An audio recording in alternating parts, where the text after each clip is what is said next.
Hüsamettin Hocam, sizin bu seçkilerle bağlı fikriniz nedir? Şunu söylemek lazım. Biliyorsunuz o 44 günlük Vatan Muharebesi'nin akabinde Paşinyan'ın tavrı zaman içerisinde olumlu bir noktaya doğru gitti. Çünkü yani Amerika ile Avrupa ile ilişkiler kurdu ve bu ilişkilerin kendine yaramadığını anladı ve nihayetinde Türkiye ve Azerbaycan'la iyi komşuluk ilişkilerinin e, Ermenistan için en iyi yol olduğunu fark etti ve bu anlamda biliyorsunuz geçen sene 8 Ağustos'ta Washington'da varılan uzlaşıyla Trump yolu haline gelen Zengezur koridoru ile birlikte artık Ermenistan, Türkiye ve Azerbaycan'la iyi ilişkiler kurma noktasına geldi ve burada Paşinyan'ın aslında hani tarihe geçecek başarısı savaşta yenilmiş olmasına rağmen seçimleri kazanmış olmasıydı.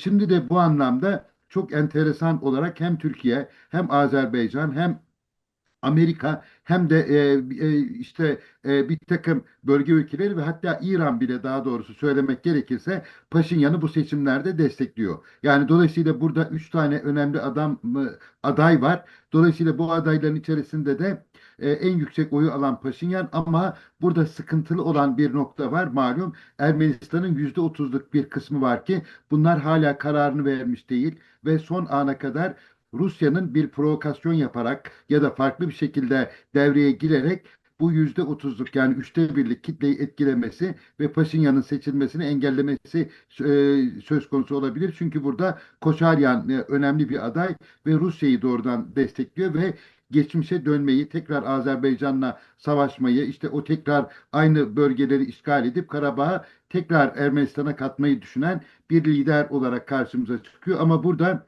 yani özellikle Simbon Karbetyan var biliyorsunuz. O da daha Rus yanlısı olmakla bilinen bir kişi olarak karşımıza çıkıyor. Yani dolayısıyla bu adayların içerisinde ben Paşinyan'ın yani Türkiye ve Azerbaycan açısından ve Güney Kafkasya'nın istikrar ve refahını sürdürmesi bakımından çok önemli olduğunu ve nihayetinde Haziran seçimlerini kazanırsa akabinde de anayasayı değiştirerek hem Türkiye'den hem de Azerbaycan'dan toprak taleplerini aslında geri alacağını ve bir şekilde bu karşılıklı ticari ilişkilerin başlaması, işte demir yolunun, gümrük yollarının açılması, bölgenin transport ve lojistik açısından tekrar eski yani düzgün olan dönemlere dönebilmesi için ciddi bir aday olarak ben şahsen görüyorum. Yani dolayısıyla ben seçimleri kazanması hususunda Paşinyan'ın desteklenmesi gerektiğini ve büyük ihtimalle de birinci turda olmasa bile ikinci turda seçimi alacağını düşünüyorum. Çox sağ olun Hüsamettin Hocam, çox təşəkkür edirəm. Rica ederim. Mehmet Bəy, sizin fikirlərinizlə mən davam etmək istərdim. Siz nə düşünürsünüz mövzu ilə bağlı? Çok teşekkür ediyorum. Öncelikle kıymetli hocalarımı da saygıyla selamlıyorum. Tabii Buyurun bugün Samet Bey. Ermenistan'da gerçekleştirilecek 7 Haziran seçimleri Hüsamettin Hocam da uzunca anlattı. Yalnızca bir iktidar değişimi veya siyasi bir tercih meselesi değildir. Bu seçimler aynı zamanda Güney Kafkasya'nın geleceğinin ve Ermenistan'ın jeopolitik yöneliminin de nasıl şekilleneceğinin belirlenmesinde önemli bir dönüm noktasıdır. Ermenistan Karabağ zaferi sonrası dış politika yönünü de aslında bu seçimle onaylayacak. Seçim aynı zamanda Ermenistan'ın Azerbaycan ve Türkiye ile normalleşme ve Rusya'ya bağımlılığı azaltma çizgisi açısından kritik bir eşik taşımaktadır. Aslında bu seçimleri anlayabilmek için sadece seçim kampanyalarına ya da siyasi partilerin vaatlerine bakmak yeterli değildir. Süreci anlamak için 30 yıllık Güney Kafkasya tarihine, Karabağ meselesine ve özellikle 2. Karabağ Savaşı sonrası ortaya çıkan yeni bölgesel düzene bakmak gerekiyor.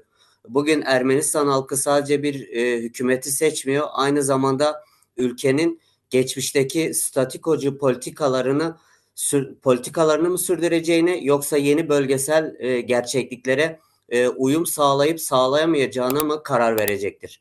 Yani 7 Haziran seçimleri bir bakıma Ermenistan'ın Karabağ sonrası dönemde nasıl bir devlet olacağının referandumu niteliğindedir.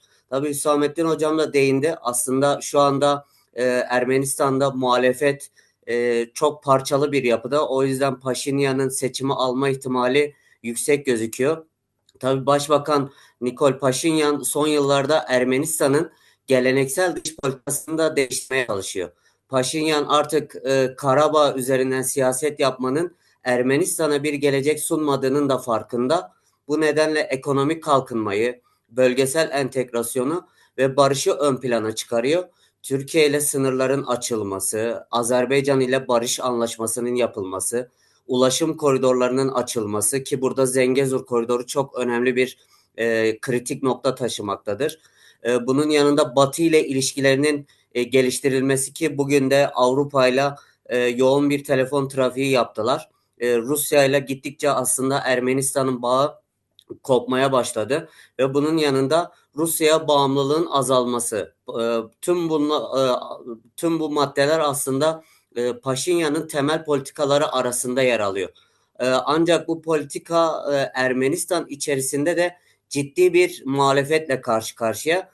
Çünkü muhalefet Paşinyan'ı Karabağ'ı kaybetmekle suçluyor.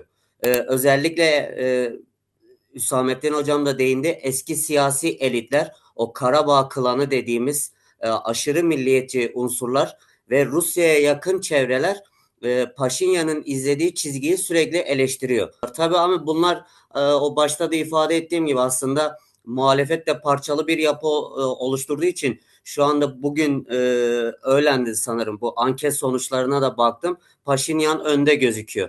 Yani dolayısıyla seçimler aynı zamanda barış politikası mı yoksa o eski revizyonist politika mı sorusunun da cevabı olacaktır. Çox təşəkkür edirəm Mehmet hocam.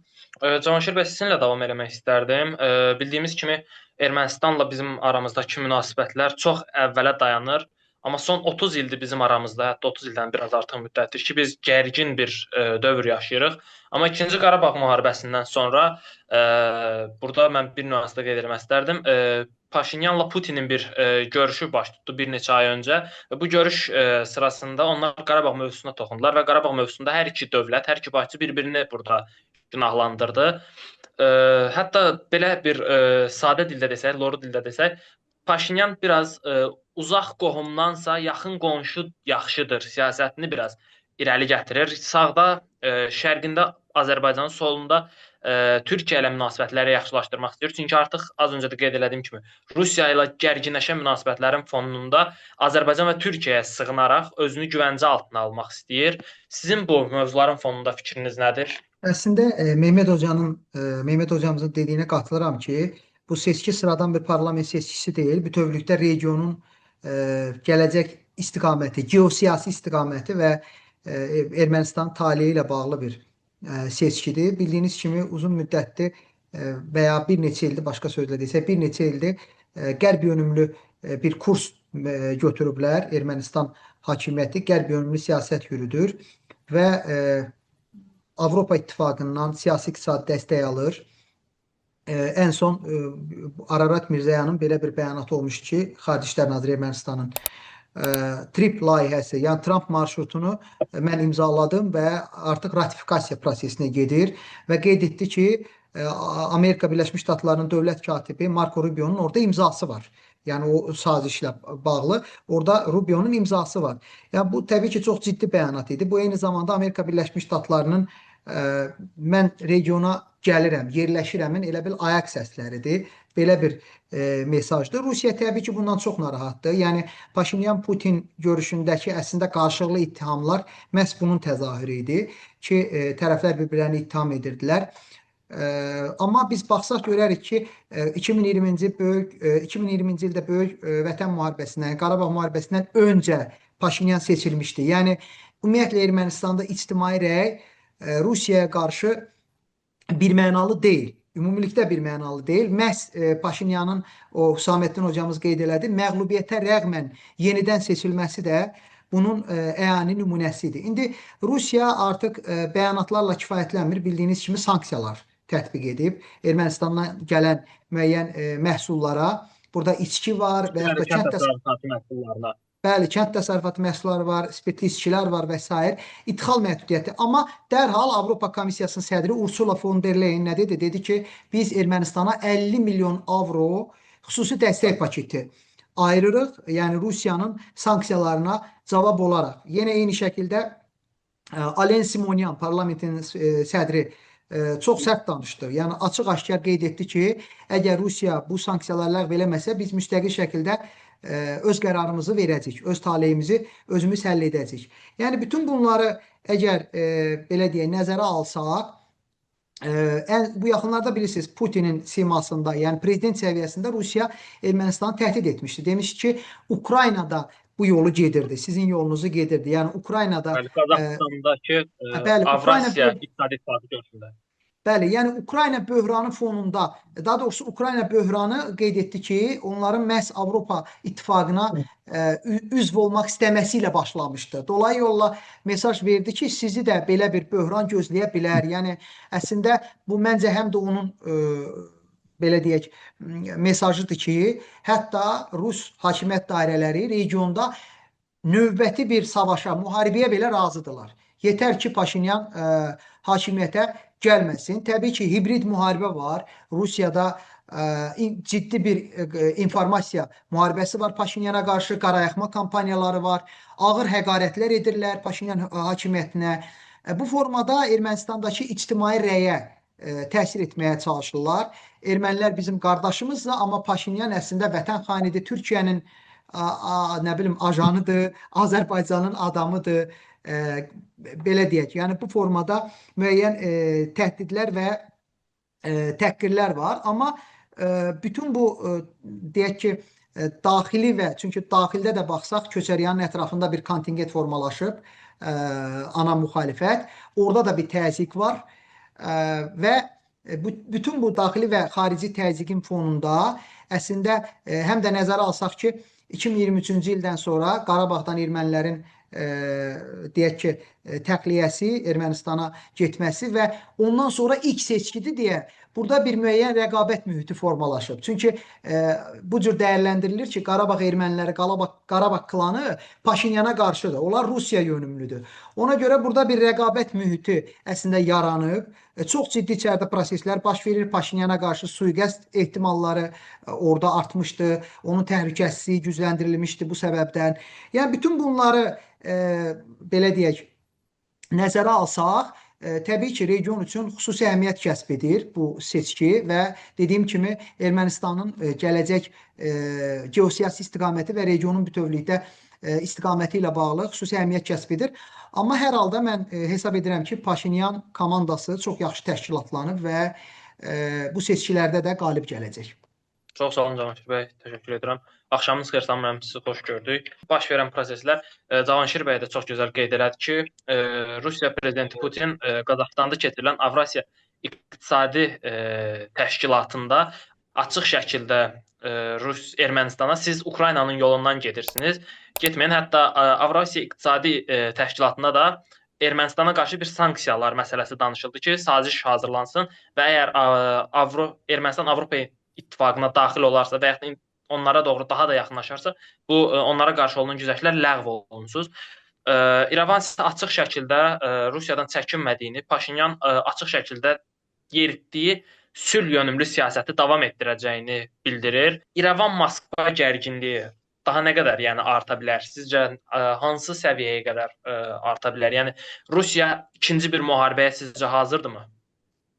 Məsələ burasındadır ki, biz bu gərginliyə, ümumiyyətlə bu münasibətlərə, Ermənistan ətrafında baş verən seçkiyə qədərki münasibətlərə biz bir aspektdən baxsaq, mövzunun mahiyyətini tam anlamaqda çətinlik çəkə bilər. Amma biz buna bir neçə aspektdən baxmalıyıq. Biz baxmalıyıq, məsələn, Rusiyanın baxış bucağı nədir? Rusiya nə istəyir? Düzdür. Rusiyanın istəyi odur ki, onun periferiyasında olan dövlətlər, yəni keçmiş postsovet deyilən məkan Rusiyanın nəzarətindən kənarda qalmaz və yaxud da ki, Rusiya nəzarətini burada itirməsin. Rusiya bunu istəyir. Açıq şəkildə Putinin çağırışı budur. Düzdür, bu vaxta qədər çox itiribdir. Məsələn, deyək ki, artıq Ukrayna əlindən çıxıbdır, Baltikanı ölkələr əlindən çıxıbdır, Moldova əlindən çıxıbdır. Sonra Gürcüstanda vəziyyət bəllidir. Yəni Gürcüstanda da baxmayaraq ki, Biçinə İvanişvilinin komandası hakimiyyətdə, amma Gürcüstanın belə deyək ki, qərblə münasibətləri də soyunmur. Yəni Rusiyaya nə qədər loyal yanaşmağa baxsalar da, amma faktiki olaraq Gürcüstanın 20%-dən çox ərazisi məhz Rusiya tərəfindən işğal olunub və ilhaq edilibdir. Yəni bu məsələni yaddan çıxartmaq lazım deyil. Azərbaycanla bağlı məsələ isə bəllidir. Azərbaycan artıq belə deyək ki, regionla bağlı tamamilə müstəqil siyasətə keçibdi və xüsusilə də son dövrlər Türk dövlətlərindən, Türkiyə ilə münasibətlər olsun, Mərkəzi Asiya, Türk dövlətləri ilə münasibətlər olsun, Avropa İttifaqı ilə, xüsusilə də 8 avqustda Amerika Birləşmiş Ştatlarına münasibət, daha sonra isə ABŞ-ın vitse-prezidenti Ciddi Bensin Azərbaycana səfərindən sonra imzalanan anlaşma, yəni ki, o strateji tərəfdaşlıq anlaşması və s. bunlar hamısı artıq Rusiya üçün bəlli bir vəziyyəti yaradır. Amma Rusiya başa düşür ki, əgər Ermənistan da tamamilə itirmiş olsa, bu artıq Rusiyanın regionda ciddi bir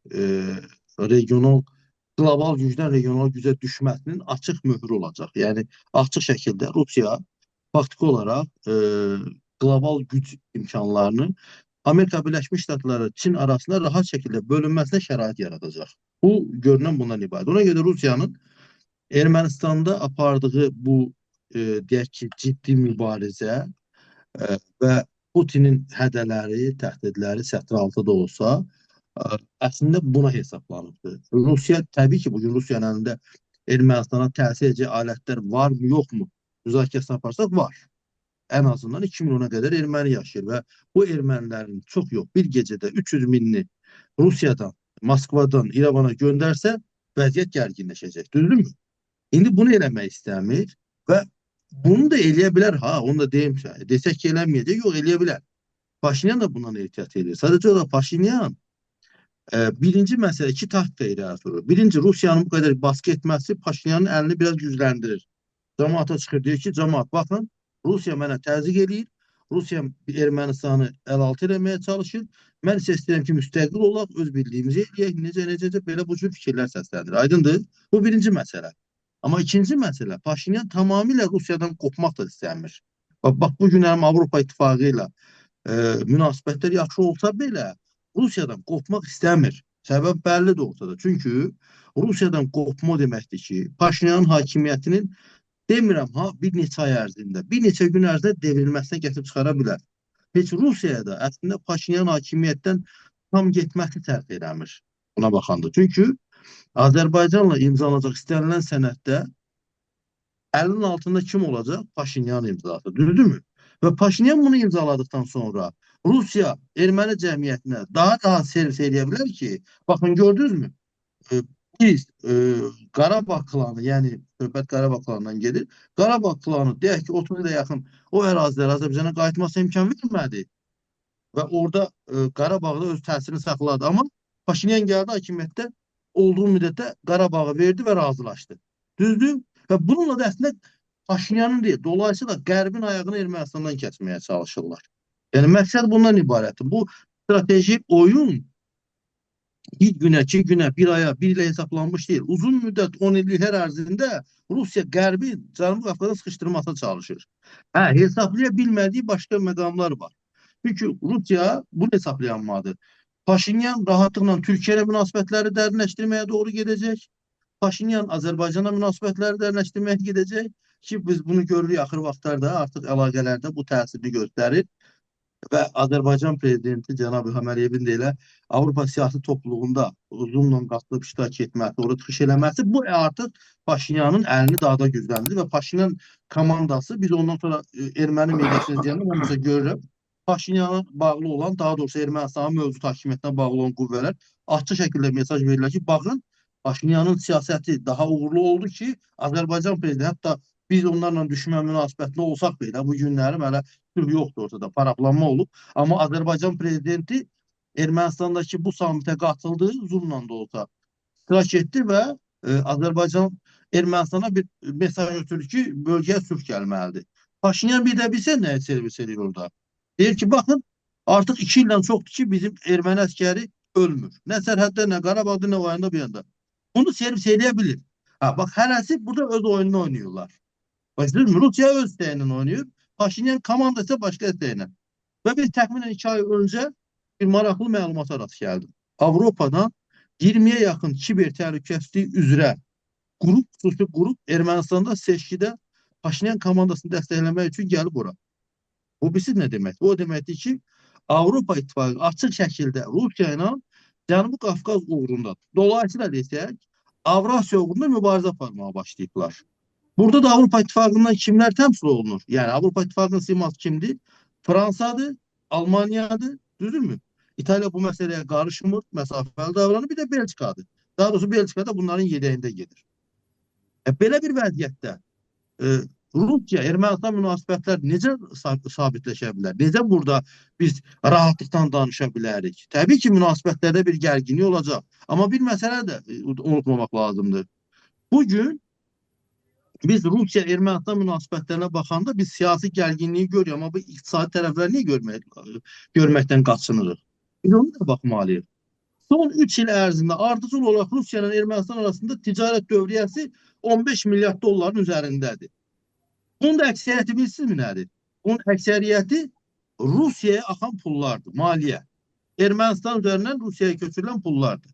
Yəni Avropaya satılan qazdır, digər yeraltı yerüstü təbii sərvətlər və köçürülən pul transferləri Ermənistan üzərindən həyata keçir. Bu bizi o deməkdir ki, deməli həm də Rusiyanın özünün burada Ermənistan üzərindən bir marağı var. Paşinyan komandası hər nə qədər Avropa İttifaqına yönəlirəm desə belə, biz tam şəkildə deyə bilərik ki, bu oyun deyil. Kim onu deyə bilər? Heç kim deyə bilmir. Bu oyun da ola bilər təbii ki. Və bu əslində belə deyək, Paşinyanın pərdə arxasından Rusiya ilə bir anlaşması da ola bilər. Ona görə də biz bu məsələdə, çünki Paşinyan ən zəif vəziyyətdə belə, yəni 2-ci Qarabağ savaşından sonra müharibədə 53% səslə qalib gələ bildirsə və Rusiya da bu məsələyə çox da ciddi təsir etməyə çalışmaq istəməməsi belə bu proseslərin hansı istiqamətdə getdiyini göstərir. Yəni bir şeydə nəzərdən qaçırmayaq ki, Ermənistanın kənd təsərrüfatı məhsullarının 85%-ə qədər Rusiya bazarlarına çıxarılır. 85%-ə qədər. Yəni Ermənistana gələn hər 100 dolların 85 dollar Rusiya bazarından gəlir. Ermənistan o qədər belə deyək, saf düşünüb, yəni Paşinyan hakimiyyəti o qədər saf düşünüb Rusiya ilə münasibətləri korlamaq istəyərmi? Əlbəttə ki, xeyr. Çünki Ermənistanın istehsal etdiyi kənd təsərrüfatı məhsulları Avropa standartlarını ödəmir və Avropa bazarlarına çıxara bilmir ona görə. Problem bundan qaynaqlanan çox da. Amma Rusiya bazarlarına daha rahat çıxarılır. Bunu da bilir. Bir başqa məsələ isə burada. Hələ ki, Ermənistan yanacaq məsələsində Rusiyadan asılıdır. Doğrudur mu? Yəni, faktiki olaraq Rusiya qazından, Rusiya neftindən istifadə edir. Və Ermənistanın dəmir yol şəbəkəsinin 75%-ə qədər Rus şirkətlərinin əlindədir. Ermənistan iqtisadiyyatının 49%-ə qədərini Rus investisiyası tutur. Bunların hamısı nəzərə almaq lazımdır. Bunlar nəzərə alındıqda artıq biz bu müharibədə, daha doğrusu üzrsən, bu seçkilərdən kimin nə istədiyini görə biləcəyik. Bu yox müharibədir, bəli. Bu bir hibrid müharibə gedir, bəli, istəkləri var. Biz bilmirik, bəlkə də Rusiya Paşinyana bu təzyiq eləməklə müəyyən bir dividendlər almaq istəyir gələcəkdə ondan. Onu da bilmirik hələ. Onun üstünü açmırlar. Amma bilən odur ki, faktiki olaraq bugün Ermənistanda seçki yaxınlaşdıqca gərginlik artır, təzyiq getdikcə daha da artacaq. Bu qaçılmazdır. Amma arxa planda Rusiya nə istəyir, Ermənistan özü nə istəyir, Avropa İttifaqı nə istəyir, Amerika nə istəyir, onu bilmək lazımdır. Və biz Marco Rubio'nun 1 saat ərzində Ermənistanda Yerabul hava limanında Ermənistan baş nazirinə, daha doğrusu Xariclər nazirinə Arad Mirzoyanla görüşündə nə danışdığını hələ tam bilmirik. Düzdürmü? Biz bilmirik orada nələr söhbət olunubdur və imzalanan o ki müqavilə ki var, niyə orada imzalandı? 1 saat ərzində Hindistandan gedəndə gəldi düşdü orada, imzaladı, çıxdı, getdi. Niyə? Bax, biz bunu bilməliyik. Bunun kökünü aydınlaşdıranda, təhlil edəndə ortaya mənzərə aydın şəkildə çıxır. Və bu seçkilərdə Paşinyanın qalib gəlmə şansı çoxdur. Paşinyanın imkanları daha genişdir. Söhbət təkcə maliyyə imkanlarından getmir, hakimiyyət imkanlarından getmir. Ümumiyyətlə nüfuz məsələsinə gələndə artıq Qarabağ klanının nüfuzunu Ermənistanda mövcud hökumət demək olar ki, böyük miqdarda sındırıbdır.